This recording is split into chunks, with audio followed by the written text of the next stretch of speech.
سوال نمبر 11۔ ناظرین، ایک مقام پر دجال کو دیوقامت اور بڑی جسامت والا انسان قرار دیا جاتا ہے جو لوہے کی زنجیروں میں مضبوطی سے جکڑا ہوا تھا، تو وہیں دوسری طرف دوسرے مقام پر اسے کمزور، غمگین یعنی اپنے کیے پر پچھتانے والا، کراہتا ہوا، قابل ترس انسان یا شخص قرار دیا جاتا ہے۔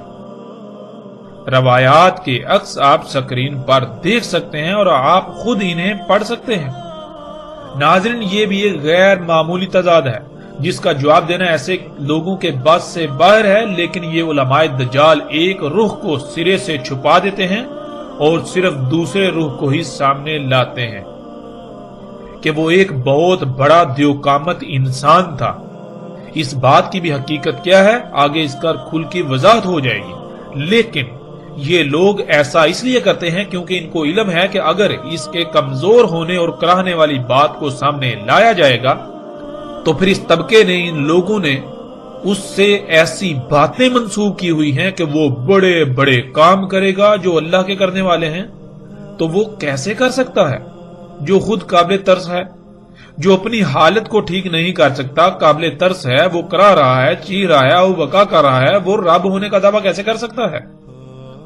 یوں اس سوال کا جواب یہ لوگ قیامت تک نہ دے سکتے تو سب سے بہتر انہیں یہی لگا کہ اس بات کو ہی چھپا دو، اس رخ کو چھپا دو، کیونکہ انہیں علم ہے کہ عام عوام ان کی محتاج ہے، وہ نہ ہی خود غور و فکر کرے گی اور نہ ہی ان لوگوں کا، اس طبقے کا یہ پول ان پر کھلے گا۔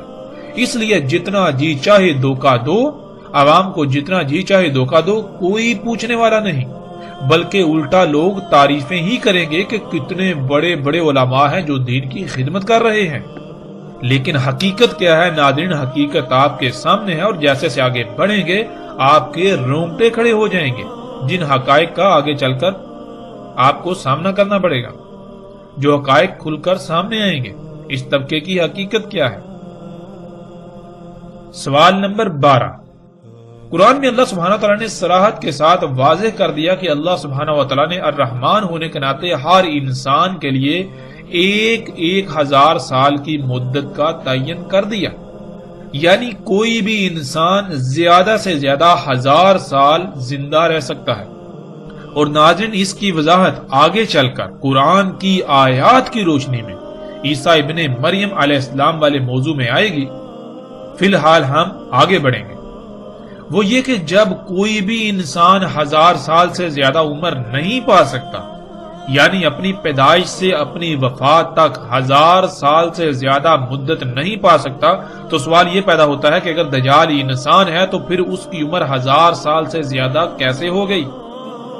ایک طرف اللہ کہتا ہے کہ وہ اپنی سنت کے خلاف نہیں کرتا، اپنے قانون کے خلاف نہیں کرتا، اللہ الرحمن ہے، تو یہ کیسے ممکن ہے کہ اللہ اپنے ہی قانون اور سنت کے خلاف کرے اور اپنے الرحمن ہونے کی ہی نفی کر دے؟ پھر ناظرین، سوالات تو یہ پیدا ہوتے ہیں کہ اگر وہ وہاں ایک جزیرے میں قید تھا تو اسے قید کس نے، کب اور کیوں کیا؟ اگر یہ سب ایسا ہی تھا تو کیا اصحاب رسول کے اذہان میں یہ غیر معمولی سوالات پیدا نہ ہوئے؟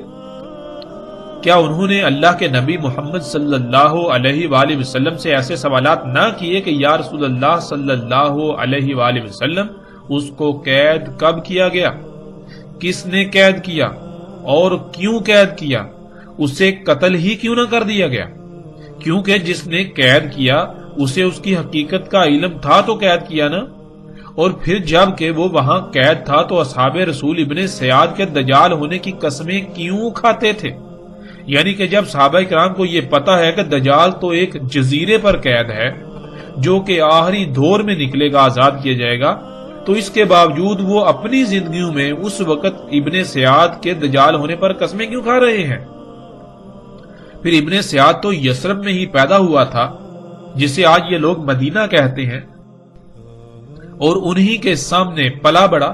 کیا انہیں یہ سب علم نہیں تھا کہ دجال تو ایک جزیرے میں پہلے سے قید ہے اور دجال تو مدینہ اور مکہ میں داخل نہیں ہو سکتا، لیکن ابن سیاد مدینہ میں پیدا ہوا، اس کی موت ہوئی اور مکہ میں بھی آتا جاتا ہے؟ ناظرین، کیا کبھی آپ نے ان پہلوؤں پر غور کیا؟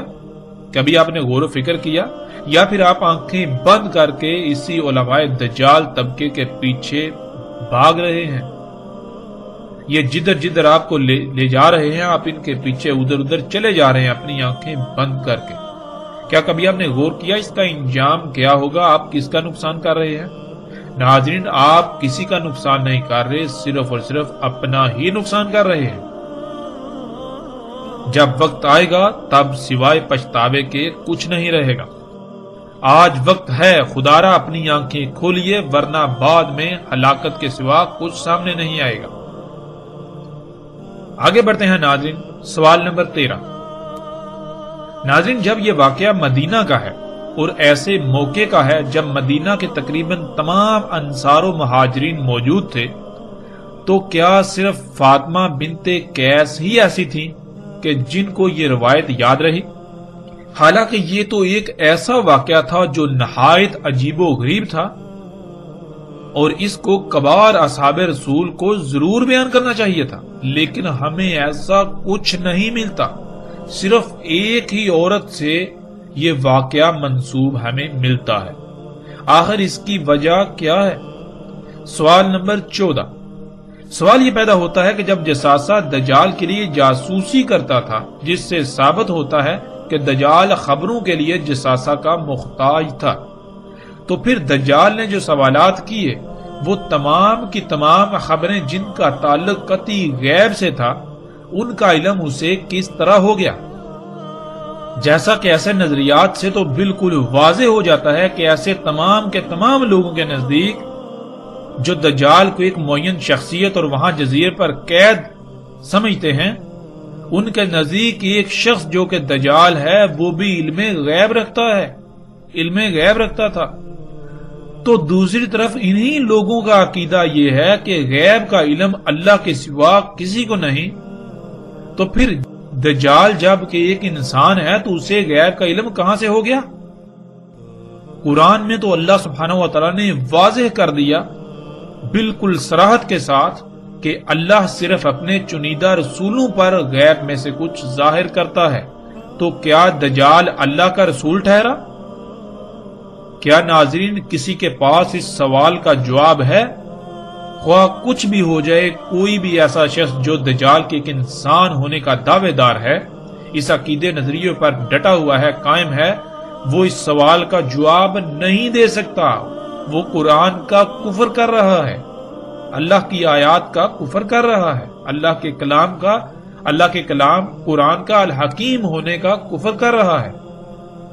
پھر ناظرین سوال نمبر 15.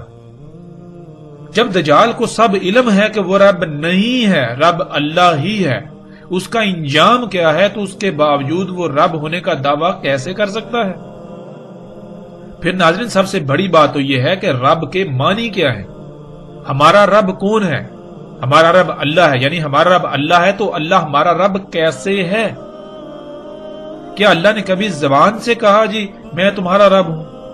رب تو کہتے ہیں وہ ذات جو کسی شے جب اس کا وجود نہیں ہوتا اسے وجود دیتی ہے، پھر اس کی تمام تر ضروریات اسے خلق کر کے مہیا کرتی ہے. کیا اس کے لیے فائدہ مند ہے، کیا نقصان دہ ہے؟ اس کے سواری کے ذرائع، اس کے کھانے پینے کی تمام حاجات، اس کی ضروریات پوری کرتی ہے وہ ذات، نہ کہ صرف زبان سے یہ کہنا جی میں تمہارا رب ہوں. آگے ناظرین سوال نمبر 16. جب دجال کو یہ بھی پہلے سے علم ہے کہ اسے مدینہ میں داخل نہیں ہونے دیا جائے گا، جیسا کہ جو ان لوگوں نے تراجم کیے ہوئے ان تراجم میں بالکل واضح ہے کہ دجال کو یہ علم ہے، دجال خود کہتا ہے کہ مجھے مدینہ میں داخل نہیں ہونے دیا جائے گا، مدینہ کے ہر رستے پر ملائکہ مامور ہوں گے، تو علم ہونے کے باوجود دجال مدینہ جانے کی کوشش کیوں کرے گا؟ یعنی ناظرین اگر آپ کو یہ یقین ہو، آپ کو پہلے سے یہ بتا دیا جائے کہ آپ یہ کام نہیں کر سکتے، یہ ممکن نہیں، اور آپ خود تسلیم کر رہے ہوں کہ آپ یہ کام نہیں کر سکتے، آپ خود تسلیم کر، اس کے باوجود آپ وہی کام کیوں کریں گے؟ کیا اس کا کوئی جواب ہے؟ سوال نمبر 17. جساسہ نے اس جزیرے پر موجود محل میں جانے کو کہا جس میں دجال قید تھا. یہاں سوال یہ پیدا ہوتا ہے کہ کیا کسی جزیرے پر تعمیر شدہ محل موجود ہے؟ اور پھر یہ بھی نہیں کہا جا سکتا کہ اللہ نے اس محل کو دنیا کے انسانوں سے چھپا کر رکھا ہے، کیونکہ اصل بات تو یہ سامنے آتی ہے کہ اس جزیرے تک کسی کی رسائی نہیں، اور اگر کسی کی رسائی ہو جائے تو وہ نہ صرف اس محل کو دیکھ سکتا ہے بلکہ اس میں داخل بھی ہو سکتا ہے. جیسے وہ لوگ جو اس جہاز میں سوار تھے اور اس جزیرے تک پہنچ گئے، اور آج زمین کا ایک ایک انچ ایسا نہیں ہے کہ جو انسان کی نظروں کے سامنے نہ ہو۔ اوپر سیٹلائٹ گھوم رہی ہے جو پل پل پوری زمین کے انگ انگ کی تصاویر بنا رہی ہے، اور اسی سیٹلائٹ کے بنائے ہوئے نقشے کو نہ صرف آج لوگ دیکھتے ہیں، استعمال کرتے ہیں، بلکہ وہ دنیا کا واحد مصدقہ ترین نقشہ ہے جسے گوگل ارتھ کا نام دیا جاتا ہے۔ سمندروں میں کوئی چھوٹے سے چھوٹا بھی جزیرہ ایسا نہیں ہے جس پر آج انسان جا نہ چکا ہو۔ اس کے باوجود نہ ہی کوئی ایسا محل کہیں ملتا ہے، اور نہ ہی کوئی ایسا شخص، اور نہ ہی کوئی ایسا جانور جسے جساسا کا نام دیا گیا۔ تو ناظرین، آخر ایسا کیوں؟ آخر وہ جزیرہ آج کہاں گیا؟ وہ محل کہاں گیا؟ اور اس میں قید دجال کہاں گیا؟ آج جب کوئی ایسا محل کہیں موجود ہی نہیں، اور اگر تھا تو پھر بغیر کسی شک و شبے کے ظاہر ہے محل تباہ ہو چکا، اور دجال نہ جانے کب کا آزاد ہو چکا۔ اور پھر حقیقت اگر یہی ہے تو پھر وہ دجال کہاں گیا؟ وہ دجال تو پھر آ کر بھی جا چکا، تو پھر کس دجال کا آج بھی انتظار کیا جا رہا ہے؟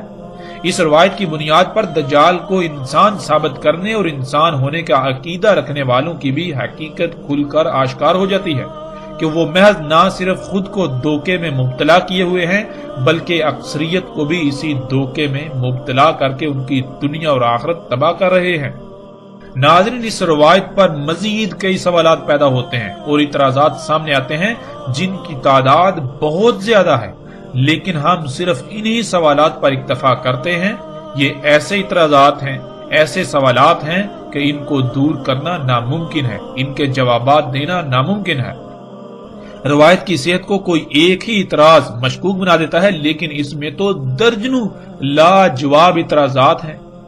تو یہ روایت کیسے قابل تسلیم کہی جا سکتی ہے یا تسلیم کی جا سکتی ہے؟ ان اعتراضات کی روشنی میں اس روایت کی اہمیت بالکل صفر ہو جاتی ہے، لیکن اس کے باوجود ہم اس روایت کی اصل حقیقت پر ضرور روشنی ڈالیں گے تاکہ حق کھل کر واضح ہو جائے اور کسی کے پاس کوئی عذر، شک یا شبہ وغیرہ نہ رہے۔ کوئی یہ نہ کہے کہ انہوں نے ان اعتراضات کی بنیاد پر اس روایت کو بالکل سرے پر کر دیا، ایک سائڈ پر کر دیا، کیونکہ ان کے پاس اصل بات کا جواب نہیں تھا۔ یعنی کہ ہم کسی کے پاس الحمدللہ ایسا کوئی بہانہ بھی نہیں رہنے دیں گے۔ ناظرین، جن جن کتب میں یہ روایت بیان کی گئی ہے، جب ان تمام مقامات کو سامنے رکھا جائے اور اگر اللہ سبحانہ و تعالیٰ کی طرف سے خالص علم حاصل ہو تو اس کو سمجھنے میں رائی برابر بھی مشکل پیش نہیں آتی۔ لیکن افسوس کی بات تو یہ ہے کہ ہم اللہ سبحانہ و تعالیٰ سے رجوع کرنے کے بجائے اپنی خواہشات کی تکمیل میں ساری محنت ضائع کرتے ہیں۔ لوگ حق کی تلاش کی بجائے جو ان کے اپنے نظریات ہوتے ہیں، جو ان کے اپنے عقائد ہوتے ہیں، انہیں علم ہوتا ہے کہ یہ باطل نظریات و عقائد ہیں، اس کے باوجود وہ اپنے باطل نظریات کو ہی حق ثابت کرنے اور دوسروں پر زبردستی مسلط کرنے کی کوشش میں لگے رہتے ہیں۔ ان تمام تر سوالات کے برعکس ناظرین، اب ہم آتے ہیں اس روایت میں جو واقعہ بیان ہوا اس کی حقیقت کی طرف۔ ناظرین، حقیقت یہ ہے کہ ایسا واقعہ ضرور پیش آیا، البتہ وہ کس کے ساتھ پیش آیا یہ ایک الگ بحث ہے، لیکن جب غور کیا جائے تو یہ واقعہ تمیم داری رضی اللہ تعالیٰ عنہ کے ساتھ ہی پیش آیا، نہ کہ ان کے علاوہ کسی اور کے ساتھ۔ جب ہم آگے بڑھیں گے، ذوالقرنین علیہ السلام کے موضوع پر جب بات ہوگی، یاجوج اور ماجوج کے موضوع پر بات ہوگی، تو پھر مزید ہم پر حقائق کھل کر سامنے آئیں گے جن کی روشنی میں بھی اس روایت کی حقیقت مزید واضح ہو جائے گی کہ ذوالقرنین علیہ السلام کون تھے۔ آگے آئندہ ایک ساتھ میں اس پر تفصیل سے بات ہوگی کہ ذوالقرنین سلیمان علیہ السلام تھے جنہوں نے ایک نہیں بلکہ 3 رکاوٹیں بنائی تھیں، 3 جو سد ہیں وہ تعمیر کی تھی۔ سب سے پہلے انہوں نے مغرب میں، جسے برمودا ٹرائی اینگل کے نام سے جانا جاتا ہے، وہاں ایک نحاس کی سد بنائی تھی، رکاوٹ بنائی تھی۔ نحاس کہتے ہیں جیسے یہ زمین کی مقناطیسی کشش ہے اس کو۔ پھر دوسری مشرق میں، جسے شیطانی اسلحہ یا ڈریگن ٹرائی اینگل کے نام سے جانا چاہتا ہے، جو کہ جاپان کے سمندر میں واقع ہے، وہاں ذوالقرنین سلیمان علیہ السلام نے ایک سد بنائی نحاس سے، وہ مادی نہیں یعنی غیر مادی تھی۔ تیسری ان دو رکاوٹوں کے درمیان اس مقام پر جہاں دو چٹانوں کے درمیان ایک درا تھا اس کو بند کیا۔ ناظرین، اس پر تفصیل کے ساتھ آگے چل کر بات ہوگی ذوالقرنین علیہ السلام اور یاجوج اور ماجوج کے موضوع پر آئندہ ایک ساتھ میں۔ مغرب اور مشرق والی صدعین یعنی دو رکاوٹیں مادی نہیں تھیں بلکہ وہ غیر مادی تھیں جن کو نحاس کہا گیا۔ نحاس بالکل ایسے ہی مقناطیسی قوت یا کشش کو کہتے ہیں جیسے مقناطیسی قوت زمین مسلسل پیدا کر رہی ہے، جس مقناطیسی قوت کی وجہ سے نہ صرف ہر شے زمین کی طرف کھینچی ہوئی ہے بلکہ اسی قوت کی وجہ سے زمین کے گرد 7 مختلف تہوں پر مشتمل ایک حصار قائم ہے جنہیں زمین کے 7 آسمان کہا جاتا ہے۔ زمین کی مقناطیسی قوت کا ایک نارتھ یعنی شمال پول ہے اور ایک ساؤتھ یعنی جنوبی پول ہے۔ زمین کی مقناطیسی قوت کے شمال اور جنوب پول کی وجہ سے کمپاس کی سوئی کا رخ شمال اور جنوب کی طرف رہتا ہے۔ کیونکہ کمپاس میں موجود مقناطیسی ٹکڑا جس پر سوئی چپکی ہوتی ہے اس کو دونوں طرف سے زمین کی مقناطیسی قوت مخالف سمت میں دھکیلتی ہے۔ جیسے مقناطیس کے دو ٹکڑوں کو ایک ہی سمت میں آمنے سامنے لایا جائے تو ایک دوسرے کو دور دھکیلتے ہیں، بالکل اس طرح کمپاس میں موجود مقناطیسی ٹکڑا اس ٹکڑے کو دونوں طرف سے زمین کی مقناطیسی قوت مخالف سمت دھکیلتی ہے جس سے اس کا رخ شمال اور جنوب کی طرف ہو جاتا ہے اور سوئی وہیں ٹھہر جاتی ہے۔ لیکن اگر کمپاس کسی ایسی جگہ پر رکھا جائے جہاں زمین کی مقناطیسی قوت کے علاوہ ایک اور مقناطیسی قوت موجود ہو، بالکل وہی مقناطیسی قوت جو زمین سے نکل رہی ہے، جو زمین کی مقناطیسی قوت ہے، لیکن اس کا رخ زمین کی مقناطیسی قوت کے متضاد ہو یعنی اس کا مشرق اور مغرب پول ہو، تو کمپاس کی سوئی کسی ایک جگہ پر نہیں ٹھہرے گی بلکہ وہ تھرتھرانا شروع کر دے گی، وہ پزل ہو جائے گی، کیونکہ زمین کے مقناطیسی قوت اسے کہہ رہی ہے کہ تم نے اپنا رخ شمال اور جنوب کی طرف کرنا ہے، لیکن جو دوسری مقناطیسی قوت اس مقام پر موجود ہے جس کا پول مشرق اور مغرب ہے، وہ کیا کہے گی، وہ اسے حکم دے گی، وہ اس کے اوپر دباؤ ڈالے گی، تم نے اپنا رخ جو ہے مشرق اور مغرب کی طرف کرنا ہے۔ اب دونوں کے درمیان وہ پزل ہو جائے گی، اس طرح جو کمپاس کی سوئی ہے وہ تھرتھرانا شروع کر دے گی۔ ناظرین، اب تصور کیجئے کہ آپ کے پاس ایسی مقناطیسی قوت پیدا کرنے کی صلاحیت ہو اور آپ ایسی مقناطیسی قوت یعنی نحاس خلق کریں جس کا ایک پول مشرق اور دوسرا مغرب کی سمت ہو، یعنی زمین کے پولز کے متضاد ہو، تو زمین کی مقناطیسی قوت اور آپ کی خلق کردہ مقناطیسی قوت کے عین وسط میں اگر کوئی انسان پہنچ جائے یا کوئی بھی شے پہنچ جائے تو وہ شے وقت کی قید سے آزاد ہو جائے گی، اس کے لیے ماضی، حال، مستقبل ختم ہو جائے گا۔ اگر آپ اس نقطے پر پہنچ جائیں تو آپ وقت کی قید سے آزاد ہو جائیں گے اور آپ ماضی، حال یا مستقبل کو جاگتے ہوئے ایسے دیکھ سکیں گے جیسے انسان رات کو خواب میں کچھ دیکھتا ہے، یعنی آپ بالکل ایک ایسی کیفیت میں چلے جائیں گے جیسے کہ آپ خواب دیکھ رہے ہوتے ہیں، لیکن حقیقتاً وہ خواب نہیں ہوگا، آپ حقیقتاً وہ سب کچھ دیکھ رہے ہوں گے لیکن وقت کی قید سے آپ آزاد ہو چکے ہوں گے۔ اور جب آپ اس نقطے سے، اس مقام سے باہر نکلیں گے تو آپ اسی وقت میں آ جائیں گے، یعنی بالکل سیم وہی وقت ہوگا جس وقت میں آپ اس نقطے میں داخل ہوئے تھے، یعنی وقت گزرا ہی نہیں ہوگا۔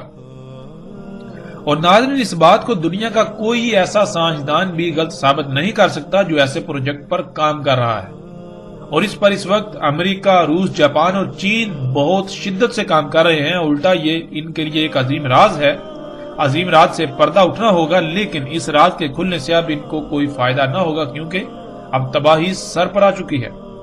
ناظرین، تمیم داری رضی اللہ تعالیٰ عنہ مشرق کی طرف ڈریگن ٹرائی اینگل میں اپنے جہاز میں سفر کر رہے تھے اور وہیں ان کا جہاز گم ہو گیا اور وہ اس نقطے میں داخل ہو گئے تھے جو ذوالقرنین سلیمان علیہ السلام کی خلق کردہ نحاس یعنی مقناطیسی قوت اور زمین کی مقناطیسی قوت کا عین وسط تھا۔ جب وہ اس نقطے میں داخل ہوئے تو وہ وقت کی قید سے آزاد ہو گئے اور انہوں نے مستقبل کو اپنی آنکھوں سے جاگتے ہوئے بالکل ایسے دیکھا جیسے کہ آپ خواب دیکھتے ہیں۔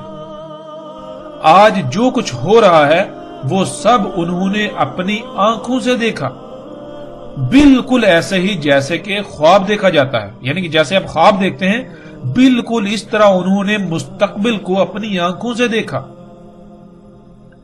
وہ اس وقت عیسائی تھے اور یہی ان کی محمد صلی اللہ علیہ وآلہ وسلم پر ایمان لانے کی بھی وجہ بنی، جو کچھ انہوں نے اپنی آنکھوں سے دیکھا تھا، یعنی ان کے ساتھ جو واقعہ پیش آیا تھا، وہ اگر کسی سے بھی بیان کرتے تو اس وقت کوئی بھی ایسا شخص نہیں تھا جو ان کی اس بات کو سمجھنے کی صلاحیت رکھتا سوائے محمد رسول اللہ صلی اللہ علیہ وآلہ وسلم کے۔ بلکہ اگر وہ کسی سے ایسی بات کرتے بھی تو ان کو پاگل کہا جاتا اور ان کا مذاق اڑایا جاتا اور ان کو تحقیر کا نشانہ بنایا جاتا، کیونکہ یہ بات کسی کی عقل میں آنے والی نہیں تھی۔ لیکن تمیم داری رضی اللہ تعالیٰ عنہ کو اس کا علم تھا کہ جو وہ دیکھ چکے ہیں، یعنی جو مستقبل انہوں نے اپنی آنکھوں سے دیکھا ہے، جو مستقبل کا مشاہدہ کر چکے ہیں، واحد محمد صلی اللہ علیہ وآلہ وسلم ہی ایک ایسی شخصیت ہیں جو نہ صرف اللہ کے رسول ہیں بلکہ ان کی بات کو سمجھنے کی صلاحیت رکھتے ہیں۔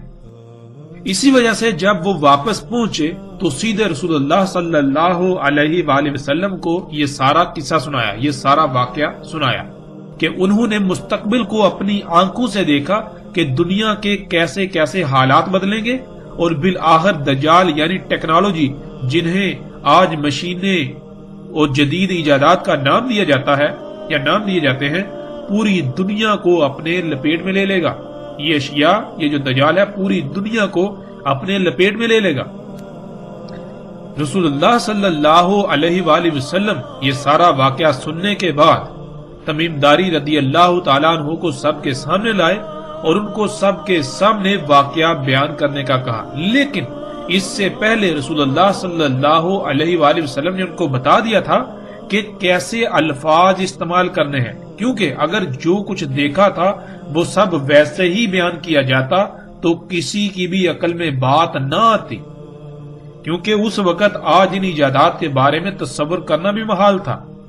اس لیے اس سارے واقعے کو کیسے بیان کرنا ہے، کیسے الفاظ استعمال کرنے ہیں، رسول اللہ صلی اللہ علیہ وآلہ وسلم نے وہ تمام الفاظ تمیم داری رضی اللہ تعالیٰ عنہ کو بتائے، یعنی کہ بالکل ایسے ہی جیسے کہ ماضی میں بہت کچھ ہوا، بہت بڑے بڑے واقعات ہوئے، لیکن قرآن میں اللہ سبحانہ و تعالیٰ نے ان واقعات کو اپنے الفاظ میں بیان کیا۔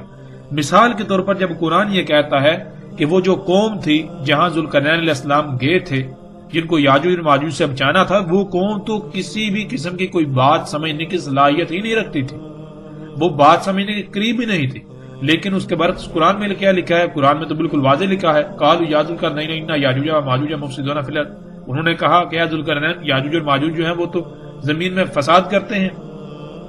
تو پھر انہوں نے یہ کیسے کہہ لیا جب وہ کوئی بات سمجھنے کے قابل ہی نہیں تھے، بات سمجھنے کے قریب، تو انہوں نے عربی میں کیسے کہہ دیا؟ نہیں، یہ ان کے الفاظ نہیں ہیں، بلکہ یہ قرآن میں اللہ کے الفاظ ہیں۔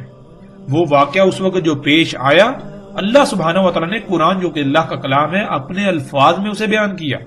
تو بالکل ناظرین اسی طرح وہ جو واقعہ تمیم داری رضی اللہ تعالیٰ عنہ کے ساتھ پیش آیا، رسول اللہ صلی اللہ علیہ وآلہ وسلم نے تمیم داری رضی اللہ تعالیٰ عنہ کی یہ رہنمائی کی کہ لوگوں کو یہ واقعہ کن الفاظ میں بتانا ہے تاکہ انہیں نہ تو کسی قسم کی کوئی پریشانی کا سامنا کرنا پڑے اور نہ ہی ان کے لیے یہ گمراہی کا باعث بنے، بلکہ الٹا یہ جب آئندہ جب دجال آئے گا تو اس وقت کے لوگوں کے لیے یہ بات فائدہ مند ہو۔ اور ناظرین روایت میں استعمال ہونے والے الفاظ یہ سب حقیقت کھول کر بیان کرتے ہیں جن کا آگے صراحت کے ساتھ ذکر آئے گا۔ جیسے کہ انہوں نے کہا ہم الدین میں داخل ہوئے۔ ناظرین الدیر کے لفظ الدیر کے دو معنی ہیں۔ اس کا ایک معنی ہے ایسا نقطہ یا مقام جو کسی شے کو تسلسل کے ساتھ اچانک انتہائی تیز رفتار سے باہر نکال دے، مثلا جیسے بندوق سے فائر کیا جاتا ہے تو گولی کے خول سے اچانک اس کا سکہ انتہائی تیز رفتاری سے باہر نکل جاتا ہے اور مسلسل آگے سفر کرتا ہے۔ اور ناظرین لفظ الدیر کے دوسرے معنی ہیں ہر طرف سے بند ایک سرنگ کے، یعنی کہ ہر طرف سے بند جیسے کوئی غار ہوتا ہے، لمبا غار لمبائی پر مشتمل، جیسے کوئی سرنگ ہوتی ہے جو ہر طرف سے بند ہو۔ اب ناظرین یہاں ہم پہلے معنی کو لیں گے اور اس کے بعد آگے جا کر دوسرے معنی کو بھی لیں گے۔ الدیر یہی وہ مقام تھا جہاں جہاز گم ہونے کے بعد وہ پہنچے اور اس مقام نے انہیں اچانک باہر نکال دیا، یعنی وہ وقت کی قید سے آزاد ہو گئے، وقت کی قید سے نکل گئے۔ جیسے آپ جب رات کو سوتے ہیں، ناظرین جب غور کریں، جب آپ رات کو سوتے ہیں تو آپ ایک خواب دیکھتے ہیں، خواب کے اندر آپ سالوں کی زندگی گزارتے ہیں، یعنی کہ آپ دیکھیں کہ آپ خواب میں بادشاہ بن گئے، کسی ملک کے سربراہ بن گئے، یا آپ جہاز اڑا رہے ہیں، یا آپ کوئی بھی کام کر رہے ہیں، تو خواب میں آپ ایک لمبی زندگی جی رہے ہوتے ہیں۔ خواب میں آپ دیکھتے ہیں کہ خواب میں آپ کئی سال کا وقت گزارتے ہیں، لیکن جب آپ کی آنکھ کھلتی ہے تو حقیقت کیا نکلتی ہے کہ صرف چند لمحے ہی ابھی گزرے ہوئے ہوتے ہیں، یعنی کہ چند لمحوں میں آپ نے سالوں پر محیط وقت کو ایسے دیکھا جیسا کہ آپ کے ساتھ وہ پیش آ رہا تھا، آپ اس میں موجود تھے۔ ناظرین بالکل اسی طرح الدیر کہتے ہیں ایسے مقام کو، جب آپ ایسے مقام پر پہنچیں تو آپ یہ جو دنیاوی شعور ہے اس سے نکل کر دوسرے شعور میں چلے جائیں، جیسے خواب میں ہوتا ہے۔ آپ چارپائی پہ ہوتے ہیں، سوتے ہیں، تو جب خواب میں بالکل اسی طرح ہو، وہ مقام جو آپ کو ایسی حالت میں دھکیل دے، ایسی حالت میں لے جائے۔ تو ناظرین تمیم داری رضی اللہ تعالیٰ عنہ جب جہاز کے گم ہونے کے بعد اس مقام پر پہنچے تو وہ وقت کی قید سے آزاد ہو گئے، یعنی کہ جیسے آپ خواب دیکھتے ہیں بالکل اسی طرح انہوں نے مستقبل کو اپنی آنکھوں سے دیکھا، بالکل ایسے دیکھا جیسے کہ اسی وقت میں وہ موجود ہیں، یعنی جیسے آپ خواب دیکھتے ہیں بالکل عین اسی طرح انہوں نے مستقبل میں آنے والے تمام حالات و واقعات کو دیکھا۔ انہوں نے مستقبل کی 14-15 صدیوں کا مشاہدہ کیا جیسے آپ خواب دیکھتے ہیں۔ انہوں نے اس وقت سے لے کر دجال تک کا وقت اپنی آنکھوں سے دیکھا کہ دنیا میں کیا کیا تبدیلیاں رونما ہوں گی، کہ کون کون سی وجوہات دجال کے نکلنے کا باعث بنے گی۔ دجال جو کہ ہر لحاظ سے واضح ہو چکا کہ یہ ٹیکنالوجی ہے، یہ موجودہ ایجادات ہیں، یہ دجال ہے جنہیں انسان اپنے لیے مسیحا یعنی فائدہ مند سمجھتا ہے، آسائشیں سہولتیں سمجھتا ہے، لیکن در حقیقت یہ تمام ایجادات مسیحا نہیں ہیں، بلکہ انہی کی وجہ سے دنیا آج ہر طرح کے عذابوں، زلزلوں، سیلابوں، طوفانوں، بیماریوں، تباہیوں، مصیبتوں اور طرح طرح کی آزمائشوں کا شکار ہے، اور اسی کی وجہ سے ساتھ آئے گی، یعنی وہ عظیم زلزلہ آئے گا کہ جس میں تمام کے تمام انسان مارے جائیں گے اور زمین جہنم بن جائے گی۔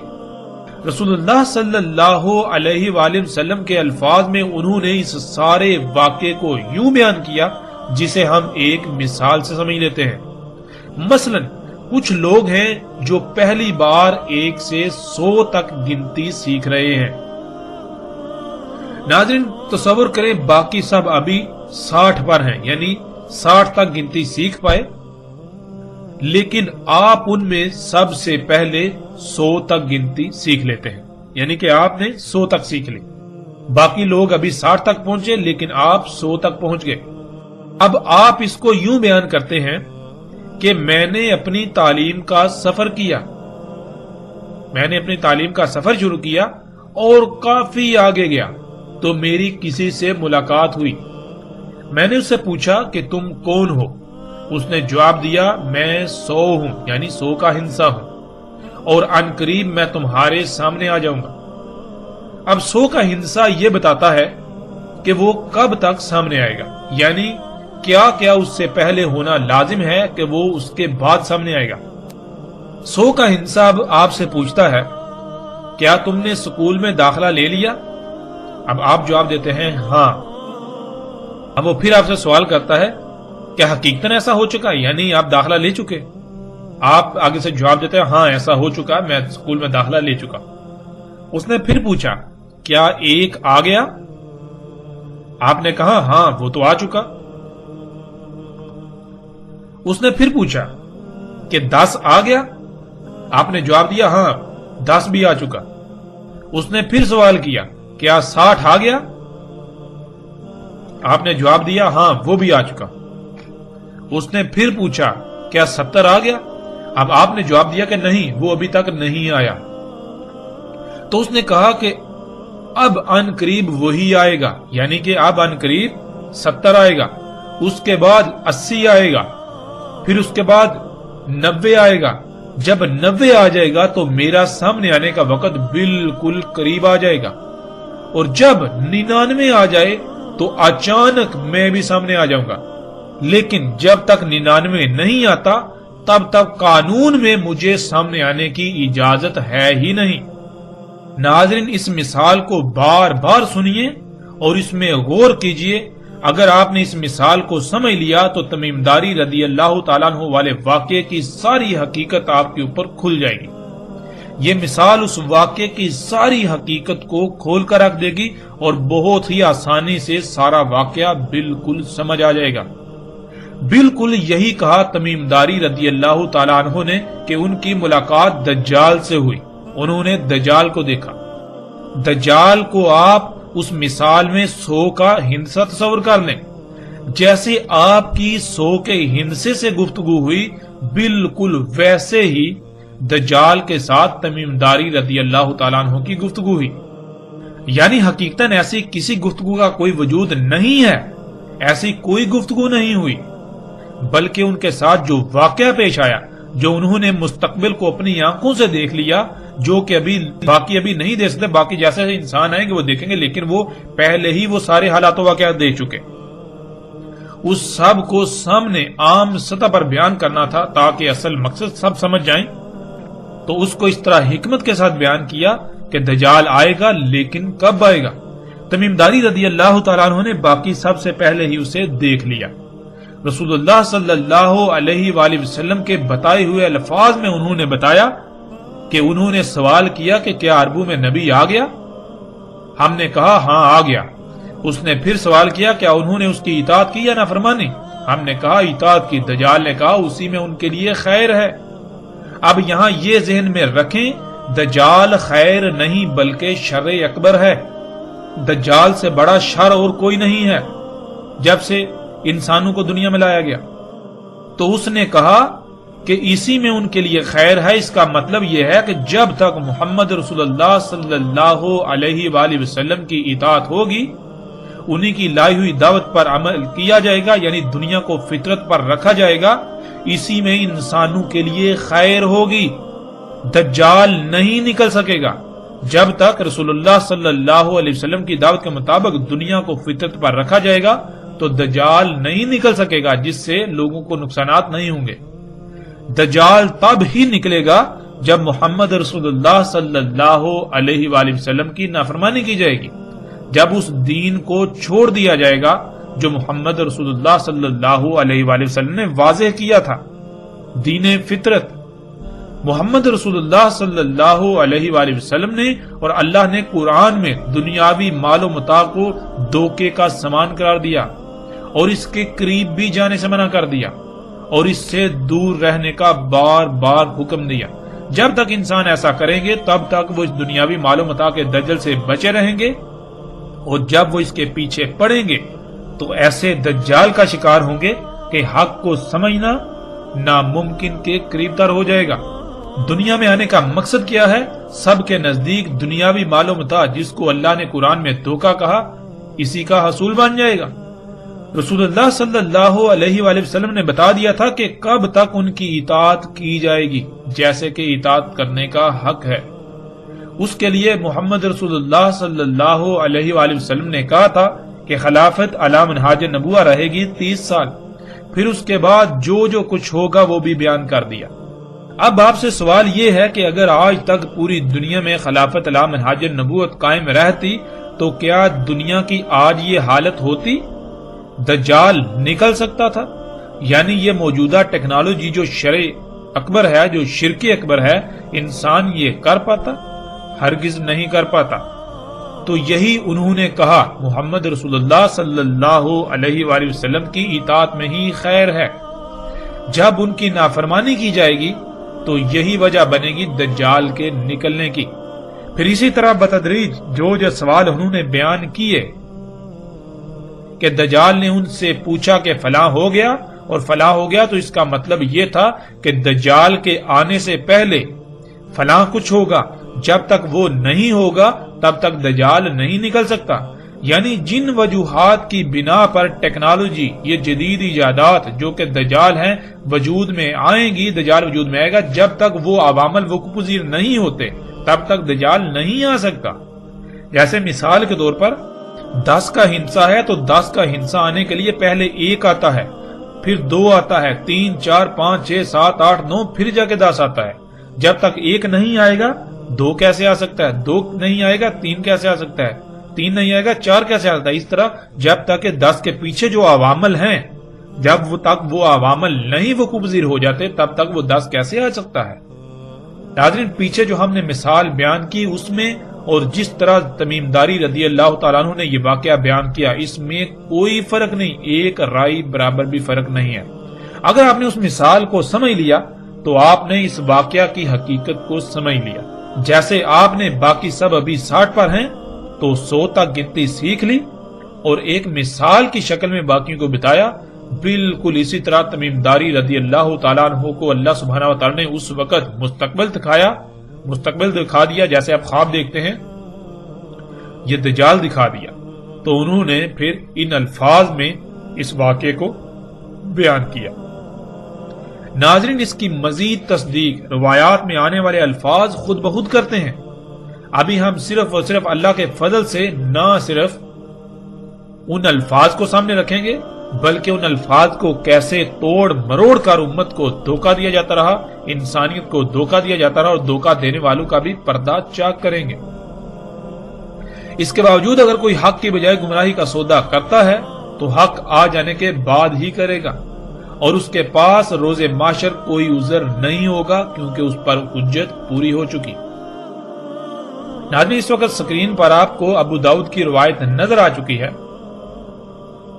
اس میں یہ ہے کہ پس جب رسول اللہ صلی اللہ علیہ وآلہ وسلم صلاۃ مکمل کر چکے بیٹھے رہے منبر پر اور ہنس رہے تھے، کہا سب انسانوں کے لیے لازم ہے کہ اپنی اپنی جگہ پر بیٹھے رہیں۔ پھر کہا کیا تم لوگ جانتے ہو تمہیں کیوں جمع کیا؟ انہوں نے جواب دیا اللہ اور اس کے رسول کو علم ہے۔ رسول اللہ صلی اللہ علیہ وآلہ وسلم نے کہا میں نے تمہیں رہب یا رغبت دلانے کے لیے جمع نہیں کیا، اور لیکن تمہیں اس لیے جمع کیا کہ تمیم داری ایک نصرانی شخص تھے، پس وہ میرے پاس آئے، پس میری بیعت کی اور خود کو میرے حوالے کر دیا، یعنی سرنڈر کر دیا، اور مجھے بیان کیا ایک حادثہ، یعنی ایک واقعہ جو اس کے ساتھ پیش آیا، اس نے وہ میرے ساتھ بیان کیا جو بالکل ویسا ہی ہے جیسا میں تم سے بیان کر چکا ہوں دجال کے بارے میں۔ یعنی یہاں یہ بات بالکل واضح ہو جاتی ہے کہ رسول اللہ صلی اللہ علیہ وسلم یہ کہہ رہے ہیں کہ تمیم داری رضی اللہ تعالیٰ کے ساتھ جو حادثہ پیش آیا، یعنی جو واقعہ پیش آیا، وہ بالکل ویسا ہی ہے جیسا میں تم سے بیان کر چکا ہوں دجال کے بارے میں۔ یعنی کہ دجال کے بارے میں جو تمہیں جو کچھ بتا چکا ہوں، بالکل وہی سب کچھ تمیم داری رضی اللہ تعالیٰ کے ساتھ وہ پیش ہے، ان کے ساتھ یہ واقعہ پیش ہے، انہوں نے سب دیکھا۔ انہوں نے مجھے بتایا کہ وہ سوار تھے سمندری کشتی میں لخم اور جزام کے 30 افراد کے ساتھ، بس انہیں آ لیا لہر انہیں، اور مہینہ بھر موجوں میں گرے رہے، اور سورج کے غروب ہونے کے وقت ایک جزیرے کی طرف جا لگے۔ پس چھوٹی کشتی میں سوار ہوئے، پس داخل ہوئے جزیرے میں، انہیں ملا دابا، بڑی دم والا اور بہت زیادہ الشعر والا، یعنی ہر طرف سے پینٹ کی تہ چڑھا ہوا۔ انہوں نے کہا ویل ہو تیرے لیے، کون ہے تو؟ اس نے جواب دیا میں جساسہ ہوں۔ اس شخص کی طرف چلو جو اس ہر طرف سے بند سرنگ میں ہے، پس اس میں کچھ شک نہیں اسے تمہاری خبر کی شدید چاہت ہے۔ کہا جب ہم نے اس سے اس شخص کا سنا تو ہم ڈر گئے کہ وہ شیطان ہوگا، ہم جلدی سے چلے حتیٰ کہ ہم داخل ہوئے ہر طرف سے بند سرنگ میں، یعنی اس ادیر میں، پس تب ہم نے دیکھے اس میں اعظم و انسان۔ ناظرین، لفظ انسان کے نیچے 2 زیریں ہیں، اور یہ عربی کا اصول ہے کہ جب بھی کسی لفظ کے نیچے 2 زیریں آتی ہیں تو وہ جمع کا صیغہ بن جاتا ہے، اس میں پھیلاؤ آ جاتا ہے، جس کے معنی ایک نہیں زیادہ انسانوں کے ہیں۔ اور اعظموں کا مادہ عین زوئے میم یعنی عظامہ ہے، جس کے معنی ہڈی کے ہیں۔ ہڈی میں قوت، سختی اور مضبوطی پائی جاتی ہے، اور ہڈی جسم میں پائی جاتی ہے۔ اگر جسم سے تمام کی تمام ہڈی نکال لی جائے تو جسم بے وقت و بے حیثیت ہو جاتا ہے۔ اعظم و انسان کہتے ہیں ایسے انسانوں کو جو غیر معمولی قوت، طاقت، سختی، مضبوطی کے حامل ہوں۔ اگر ان انسانوں کو نکال دیا جائے تو پیچھے باقی انسانوں کی اہمیت و حیثیت بالکل ایسی رہ جائے گی جیسے جسم سے تمام کی تمام ہڈی نکال لی جائے، جیسے جسم سے تمام کی تمام ہڈی نکال لینے کے بعد جسم کی اہمیت و حیثیت رہ جاتی ہے۔ اور ناظرین، لفظ انسان کے معنی کیا ہے؟ لفظ انسان کے معنی ہے بولا ہوا، یعنی جو اپنی ہی حقیقت کو اپنے ہی آپ کو بولا ہوا ہے۔ مثال کے طور پر آپ سے پوچھا جائے کہ آپ کون ہیں، آپ کیا ہیں، تو آپ یہ جو بشری وجود ہے، یہ جو مادی وجود ہے، اس سے ہی اپنی حقیقت سمجھنا شروع کرا، آپ کہیں کہ یہ میں ہوں۔ اب ناظرین غور کریں، جب آپ کہتے ہیں میرے ہاتھ، میرے پاؤں، میرا ناک، میرے کان، میرا سر، یعنی میرا جسم، جب ناظرین یہ جسم میرا ہے تو وہ کون ہے جو یہ کہہ رہا ہے میرا، جو میں کہہ رہا ہے؟ آخر وہ بھی تو کوئی ہے نا جس کا یہ جسم ہے۔ پھر وہ میں جب نکل جاتی ہے تو یہ جسم بالکل بے بنیاد ہو جاتا ہے، یہ مٹی بن جاتا ہے۔ وہ میں کون ہے؟ وہ میں ہی اصل ہے اور اس کو بھول گئے، اس لیے انسان کہا جاتا ہے۔ انسان کہتا ہے جو اپنے ہی آپ کو بھولا ہوا ہے، اپنی ہی حقیقت کو بھولا ہوا ہے۔ تو آدم و انسان ایسے بھولے ہوئے کہ اگر ان کو نکال دیا جائے تو پیچھے بھولے ہوئے کی کوئی اہمیت و حیثیت رہے گی ہی نہیں، یعنی پیچھے بھولے ہوئے کی اہمیت ایسی رہ جائے گی جیسے کہ جسم سے ہڈی نکال لی جائے تو جسم کی جو اہمیت و حیثیت رہ جاتی ہے۔ کہا اس نے میں جساسا ہوں، اس محل میں چلے جاؤ۔ پس جب میں اس میں گیا تب وہاں شخص تھا جو اپنی نرم مواد والی سیٹ پر، کرسی پر لوہے والے پٹو میں بہنے کی طرح دوڑتا ہوا، جیسے جانور جنسی حاجت پوری کرنے کے لیے مادہ پر سوار ہوتا ہے، اس طرح آسمان اور زمین کے درمیان کر رہا تھا۔ یعنی بہنے کی طرح دوڑتا ہوا آتا تھا اور اپنی اگلی ٹانگیں اٹھا کر آسمان پر چڑھ جاتا، آسمان پر سوار ہو جاتا اور پھر اسی طرح واپس زمین پر اتر آتا تھا۔ پوچھا اس سے کون ہے تو؟ پس اس نے جواب دیا میں دجال ہوں۔ ناظرین روایات سے یہ بات ثابت شدہ ہے کہ بعض صحابہ رضوان اللہ نے کہا کہ جساسہ وہی دابہ ہے جس کا ذکر قرآن میں ہے، یعنی زمین سے نکلنے والا انسان کا خلق کردہ دابہ۔ اور آگے دابہ کے موضوع پر تفصیل سے بات آئے گی کہ دابہ کیا ہے۔ اور روایت میں یہ بھی بات بالکل واضح ہے کہ انہوں نے کہا کہ ان کی ملاقات دابہ سے ہوئی، اس کی باری برکم دم اور کثیر و شر تھے اس پر۔ الشر کے معنی ہم ناظرین گزشتہ ایک ساتھ میں جان چکے ہیں۔ الشر کہتے ہیں اس مواد کو جس مواد سے آپ کے جسم پر بال وجود میں آتے ہیں، آپ کے جسم پر ناخن وجود میں آتے ہیں، جسے آج لچکدار پلاسٹک یعنی نائلون، اسفلٹ، پینٹ وغیرہ کا نام دیا جاتا ہے۔ اسی سے فوم سمیت ہزاروں مصنوعات تیار کی جاتی ہیں۔ اگر کسی بھی قسم کا کوئی شک رہے تو ایک روایت میں رسول اللہ صلی اللہ علیہ وآلہ وسلم کے الفاظ موجود ہیں آخری زمانے میں ہونے والی بارشوں کے حوالے سے، جسے آپ سکرین پر دیکھ سکتے ہیں۔ رسول اللہ صلی اللہ علیہ وآلہ وسلم نے کہا نہیں قائم ہوگی ساتھ حتیٰ کہ بارشیں ہوں گی، ان میں سے نہیں بچے گا کوئی گارے کا گھر سوائے اس کے جو الشر کے بنے ہوئے ہوں گے۔ اسی طرح ناظرین ایک اور روایت بھی ہے جس کا مفہوم کچھ یوں ہے کہ رسول اللہ صلی اللہ علیہ وآلہ وسلم نے کہا کہ ان بارشوں میں سے کوئی گھر نہیں بچے گا جس کی چھت سلامت رہے سوائے ان گھروں کے جن کی چھتیں الشر کی بنی ہوئی ہوں گی، جس کا ترجمہ یہ کیا جاتا ہے کہ جن گھروں کی چھتیں بالوں کی بنی ہوئی ہوں گی وہ چھتیں بچ جائیں گی، وہ گھر بچ جائیں گے، باقی سب گھر جو ہیں ان بارشوں میں بہہ جائیں گے۔ ناظرین اب کوئی بھی عقل رکھنے والا انسان یہ تسلیم نہیں کر سکتا کہ بالوں کی چھتیں بن سکتی ہیں، یعنی ان بالوں کی چھتیں جو جسم پر اگتے ہیں۔ لیکن جب ہم عربی کو عربی سمجھیں تو ہم پر واضح ہو جائے گا کہ الشر اس مواد کو کہتے ہیں جس سے بال وجود میں آتے ہیں، اور اسی مواد سے آج پوری دنیا میں چھتیں بنائی جا رہی ہیں جن پر بارشیں اثر انداز نہیں ہوتی۔ جیسا کہ گزشتہ ساتھ میں یہ بات واضح ہو چکی ہے کہ خام تیل سے بننے والی مصنوعات سے چھتیں بھی بنائی جا رہی ہیں۔ یہ دابہ ہوائی جہاز تھا، اور گزشتہ ایک ساتھ میں دجال کے حمار پر بھی اس کی بات ہو چکی، مختصراً اس پر بات ہو چکی۔ جیسے ہم آگے بڑھیں گے جب دابے کا موضوع آئے گا، دابہ من الارض یا دابہ فی الارض والا، تو اس میں تفصیل کے ساتھ یہ بات واضح ہو جائے گی کہ دابہ کیا ہے۔ ناظرین اب کوئی بھی عقل رکھنے والا انسان یہ تسلیم نہیں کر سکتا کہ وہ دعویٰ جس سے تمیم داری رضی اللہ تعالیٰ عنہ کی ملاقات ہوئی وہ یہ ہوائی جہاز تھا جس کی باری برکم دم اور اس پر کثیر و شر یعنی ہر طرف سے پینٹ چڑھا ہوا تھا، پینٹ ہوا تھا۔ اب ناظرین اس کو یوں سمجھ لیں، اس مثال میں کہ آپ کی ملاقات 99 سے ہوئی تو 99 نے آپ سے کہا آگے چلو، جو آگے ہے اس سے تمہارا انتظار ہے، تو جیسے ہی آگے گئے تو آگے 100 کے ہندسے سے ملاقات ہوئی۔ بالکل اسی طرح جب انہوں نے ہوائی جہاز دیکھا تو اس نے کہا اس الدیر یعنی اس ہر طرف سے بند سرنگ میں داخل ہو جاؤ۔ کہیں پر اسے الدیر یعنی ہر طرف سے بند سرنگ کہا گیا ایک مقام پر، اور کہیں یعنی دوسرے مقام پر اسے قصر یعنی محل کہا گیا۔